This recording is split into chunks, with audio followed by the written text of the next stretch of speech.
आज 20 सालों बाद रमेश अपनी दुल्हन नैना के साथ अपने गांव के अपने पुराने घर आता है। सभी लोग बहुत खुश थे। रूपा भी अपनी बहू का स्वागत करने में लगी थी। पर ये क्या, रूपा जैसे ही अपनी बहू की आरती उतारने जाती है, अचानक से तेज हवाएं चलने लगती है। घर की लाइट चली जाती है और आरती का थाल का दीपक बुझ जाता है। माँ, ये सब क्या हो रहा है? अचानक से ये मौसम कैसे बदल गया? अरे बेटा, ये गांव है। गांव में अक्सर ऐसा ही होता है। किसी भी वक्त मौसम बदल जाता है और कभी भी लाइट चली जाती है।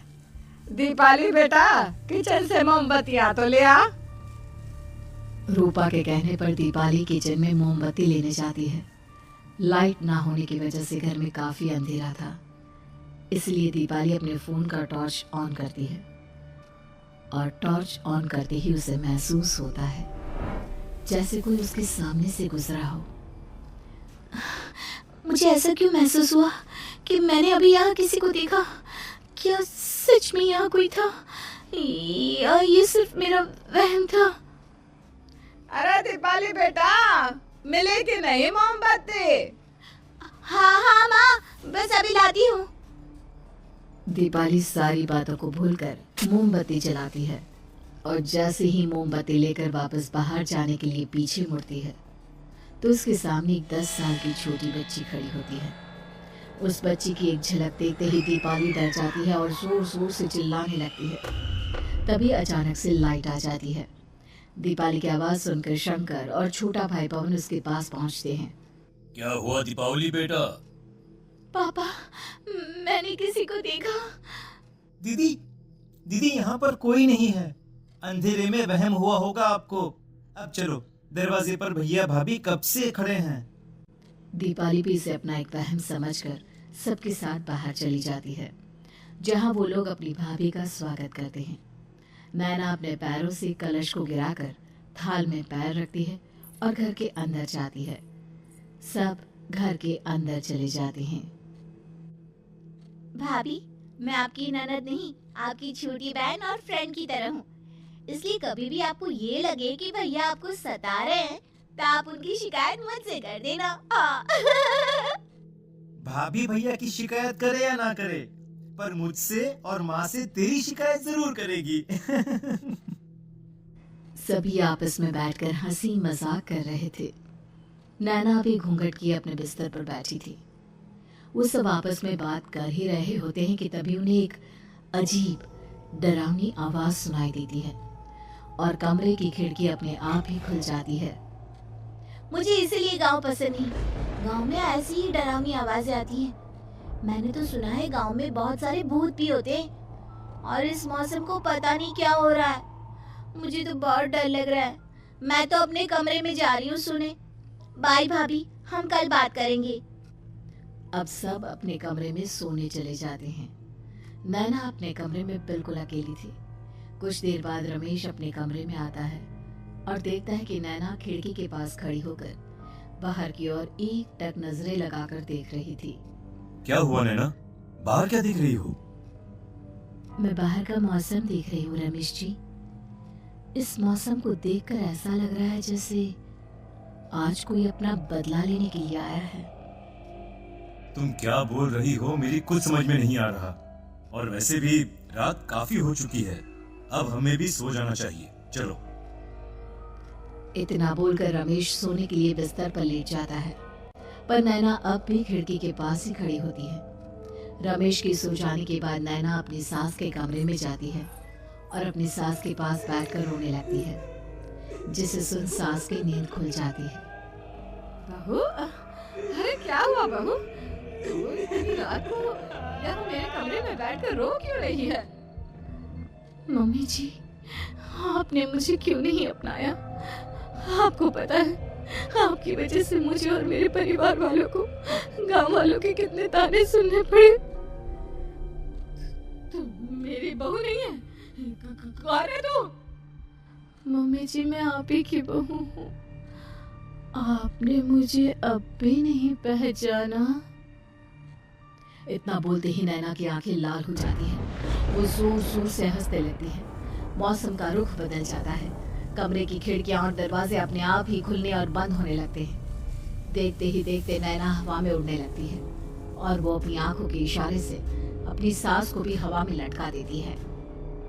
तेरी वजह से मुझे और मेरे घर वालों को ताने सुनने पड़े। तुमने जो पाप किया है, तुझे उस पाप की सजा मिलेगी और अब तेरी इस गलती की सजा तेरा पूरा परिवार भुगतेगा। इस तरह से नैना बड़ी ही बेरहमी से अपनी सास को मार डालती है और आराम से अपने कमरे में जाकर सो जाती है। अगली सुबह जब घर वालों को कमरे में रूपा की लाश मिलती है तो उन लोगों के पैरों तले जमीन खिसक जाती है। कल तक माँ बिल्कुल ठीक थी, फिर अचानक ऐसा क्या हुआ रात को कि माँ हम सबको छोड़कर चली गई। सारी गलती मेरी है। बेटे की शादी की खुशी में मैं ही रात को घर वापस नहीं आया और चला गया अपने गांव के दोस्तों से मिलने। अगर रात को मैं अपनी रूपा के साथ होता तो शायद आज वो हमें छोड़कर न जाती। घर में शोक का माहौल पसर गया था, पर नैना को इस बात से कोई फर्क नहीं पड़ रहा था और ये बात कहीं ना कहीं पवन को भी समझ में आ रही थी। अब ऐसे ही कुछ दिन बीतते हैं और 1 महीने के अंदर ही अंदर शंकर की भी मौत हो जाती है। पहले माँ छोड़कर चली गई और अब पिताजी। क्या हो गया है हमारे घर को? पता नहीं किसकी नजर लग गई है। भैया ये घर सही नहीं है। हम जब से इस घर में आए हैं कुछ न कुछ बुरा ही हो रहा है। हमें यहाँ से वापस शहर चले जाना चाहिए। जहाँ रमेश, दीपाली और पवन का रो रो कर बुरा हाल था, वहीं नैना अपने कमरे में बैठी आराम से मेकअप कर रही थी। दीदी मुझे तुमसे कुछ बात करनी है। मुझे लगता है कि इन सब के पीछे भाभी का हाथ है। पवन तू ये सब क्या कह रहा है? तू होश में तो है ना? अगर भैया भाभी ने तेरी ये बकवास बात सुन ली तो उनके दिल पर क्या गुजरेगी?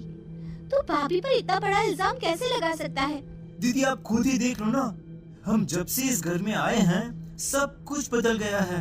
शादी से पहले नैना भाभी ऐसी बिल्कुल नहीं थी, पर अब वो किसी से बात नहीं करती, ज्यादातर अकेले अपने कमरे में ही रहती है और कभी उनसे बात करो भी तो न जाने कैसी अजीबोगरीब तरह की बातें करने लगती हैं। तू पागल हो गया है? आप समझती क्यों नहीं है दीदी? देखो ना, हमारे घर में मौत का सिलसिला शुरू हो गया है, पर भाभी को कोई फर्क नहीं पड़ रहा। वो अभी भी मेकअप कर रही हैं, आराम से खाना खा रही हैं। और दीदी आपको पता है, जिस रात माँ की मौत हुई थी ना, उस रात मैंने भाभी को माँ के कमरे में जाते हुए देखा था। पवन की बातें सुन अब दीपाली के मन में भी शक पैदा होने लगता है और वो इस बारे में रमेश से बात करती है। रात को सब साथ में बैठकर खाना खा रहे थे, तभी कौन हो तुम और तुम ये सब क्यों कर रही हो? क्यों सबकी जान ले रही हो? रमेश जी ये आप क्या कह रहे हैं? मैं भला मम्मी जी पापा जी की जान क्यों लूंगी? मैंने कब कहा कि तुमने माँ पापा की जान ली? नैना तुम तो मेरी पत्नी हो, तुम थोड़ी किसी को मारोगी। नैना तुम नैना ही हो ना? रमेश की ये बात सुनते ही नैना खाना छोड़कर गुस्से में सबको देखने लगती है। नैना की गुस्से भरी आंख को देखकर तीनों भाई बहन डर जाते हैं। तभी नैना जोर जोर से हंसने लगती है। मैं ही तो हूँ आपकी पत्नी गौरी। गौरी का नाम सुनते ही रमेश के होश उड़ जाते हैं। आखिर कौन है ये गौरी? क्या है इस घर और घर वालों का राज?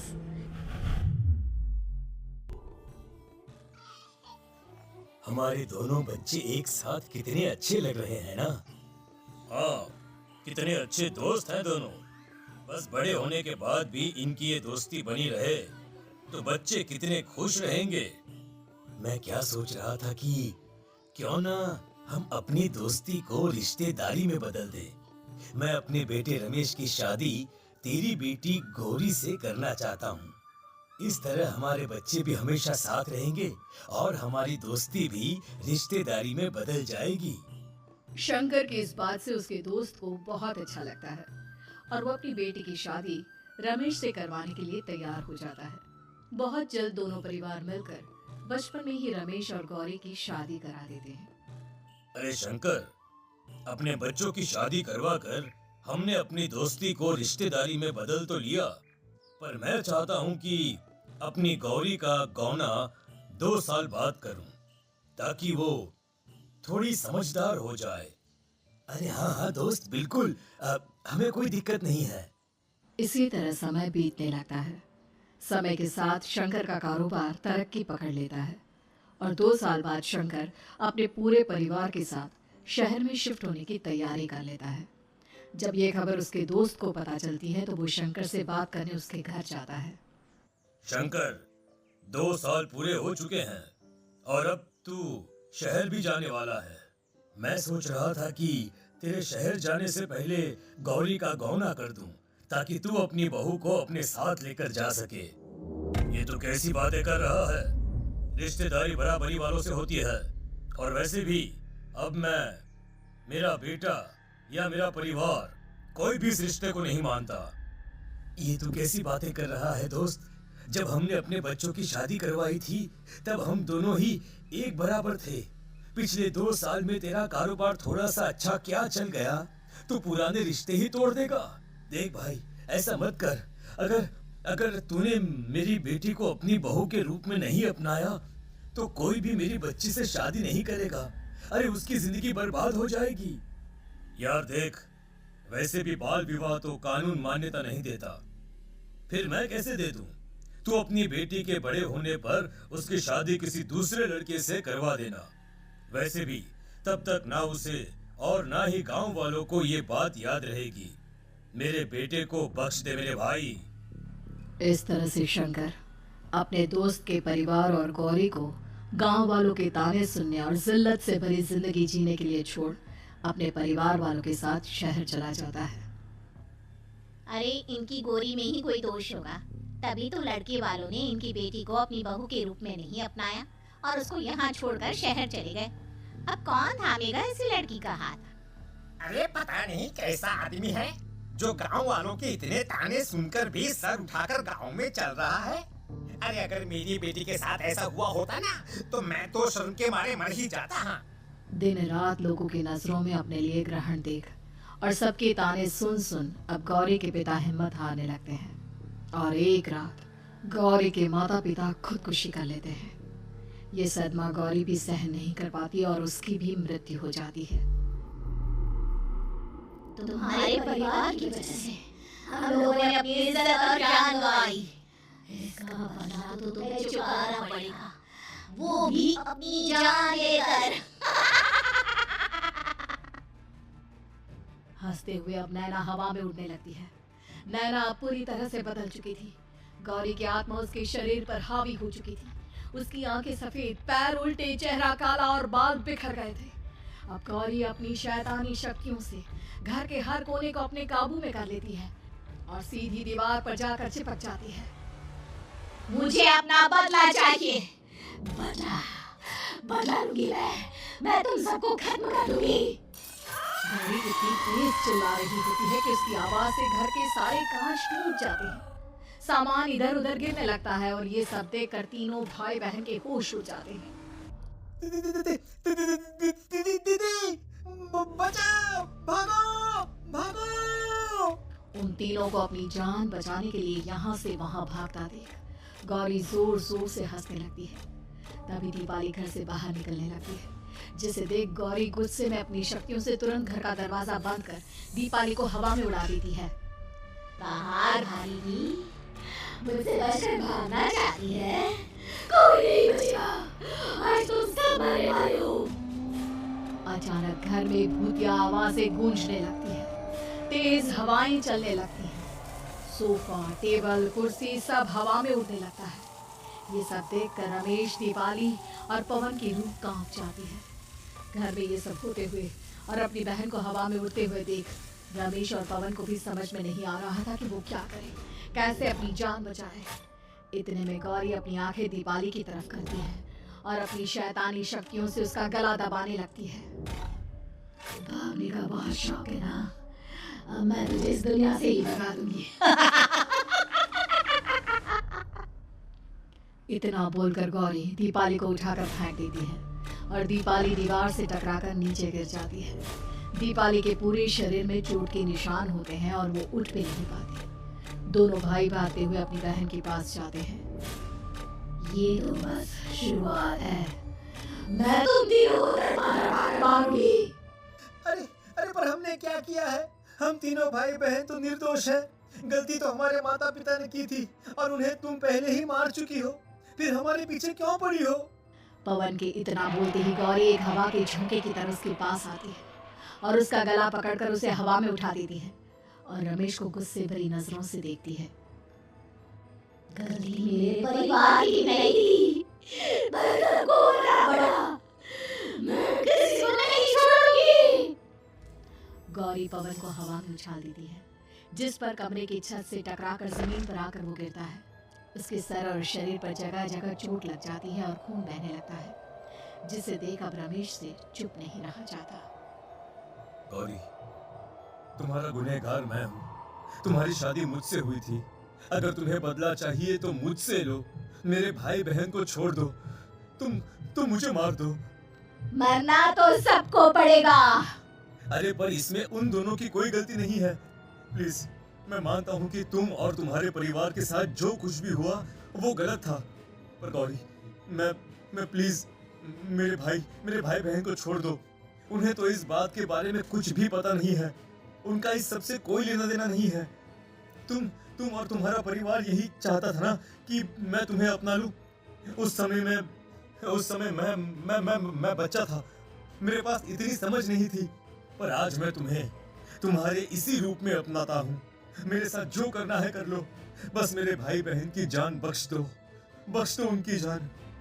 रमेश की ये बात सुनकर गौरी का गुस्सा थोड़ा शांत होता है। ठीक है, मैं तुम्हारे भाई बहन को नहीं मारूंगी, पर तुम्हें मरना होगा और तुम्हारी आत्मा को मेरे साथ शादी करनी होगी। मुझे मंजूर है। अब रमेश गौरी के साथ छत पर जाता है और छत से नीचे कूद जाता है।